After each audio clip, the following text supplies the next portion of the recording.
A ver, que los verbos modales en alemán a veces parecen un auténtico jeroglífico, ¿verdad? Pues se acabó el misterio. Hoy vamos a desmontarlos pieza por pieza para que su conjugación en presente quede súper clara. Venga, al lío. El recorrido que vamos a hacer hoy es muy sencillo. Primero, ¿qué narices son los verbos modales? Luego, un repasito rápido a las personas en alemán. Después, nos metemos en faena conjugando un verbo. Y lo más importante, las reglas de oro que lo simplifican todo. Y para terminar, los veremos en acción. Bueno, pues vamos a empezar por el principio como tiene que ser. Antes de liarnos con conjugaciones, hay que tener clarísimo qué es un verbo modal y para qué sirve dentro de una frase. Pues aquí está la clave. Un verbo modal es como un ayudante que le da un toque especial a otro verbo. O sea, no es lo mismo decir aprendo que decir quiero aprender o puedo aprender. Ese quiero o ese puedo es el que cambia todo el significado, expresando un deseo o una habilidad. Son el color de la frase.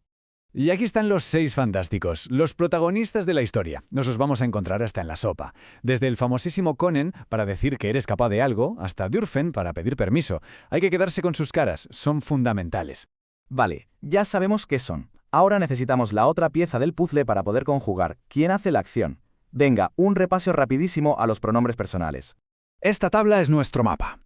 Como se puede ver, la cosa es bastante directa. Ich es yo, du es tú y así. Eso sí, ojo, mucho cuidado con sí, porque puede ser ella, ellos o, si lo vemos con mayúscula, la forma de cortesía usted o ustedes. Y llegó el momento de la verdad. Ahora que tenemos todas las piezas, vamos a montar el puzzle.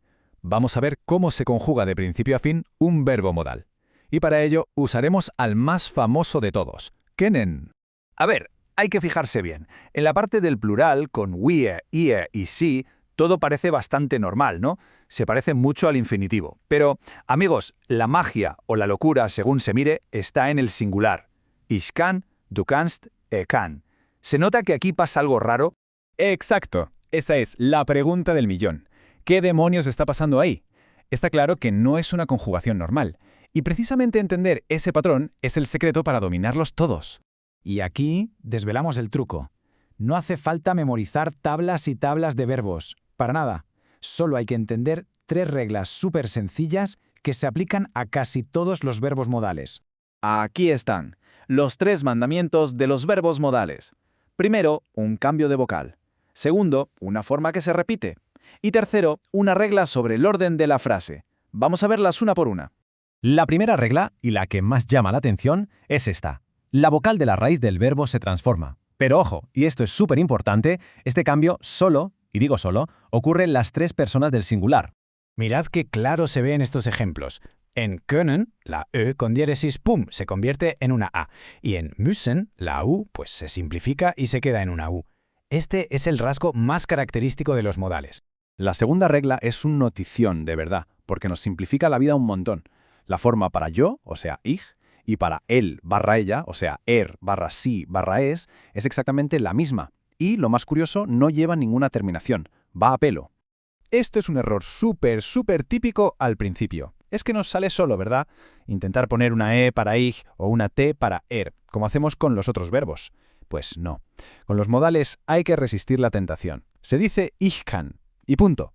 Y muss, sin más. Y la tercera regla ya no tiene que ver con el verbo en sí, sino con cómo ordenamos la frase. Es como una norma de tráfico. El verbo modal conjugado se pone en la segunda posición, y el verbo principal, el que tiene el significado, es desterrado al final de la oración, siempre en infinitivo. Este ejemplo es perfecto, de manual. Kann está bien colocado en segunda posición, conjugado para ich, y lernen, el verbo de la acción, ¿dónde está? Pues al final del todo, tan tranquilo. Hay que acostumbrarse a esta estructura, es el pan de cada día en alemán. Venga, ya está bien de teoría. Vamos a ver cómo funciona todo esto en el mundo real, con frases que podríamos usar mañana mismo para que se nos quede grabado. Empezamos con wollen, que es querer. Ich will Deutsch lernen. ¿Veis la estructura? Es idéntica. Verbo modal conjugado, ich will heute lernen, y el otro verbo, lernen, al final. Ahora con du y müssen. Fijaos, musst. Aquí vemos 2 reglas a la vez, el cambio de vocal de u a u y la terminación st que le corresponde a du. Y arbeiten, claro, al final de todo. Y ahora un ejemplo en plural, para que veamos el contraste. Con wir, el verbo können se relaja. vuelve a su forma normal, sin cambio de vocal y con su terminación. Y lernen, pues a su sitio de siempre, al final. Y un último ejemplo con dürfen, que es tener permiso. Darf sigue la regla rajatabla. Es la misma forma que usaríamos para ich y la vocal ha cambiado. Gehen, el verbo principal, pues para el final.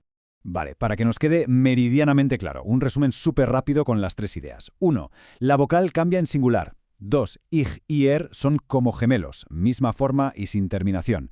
Y 3. El otro verbo se va de vacaciones al final de la frase. Con esto ya está casi todo hecho.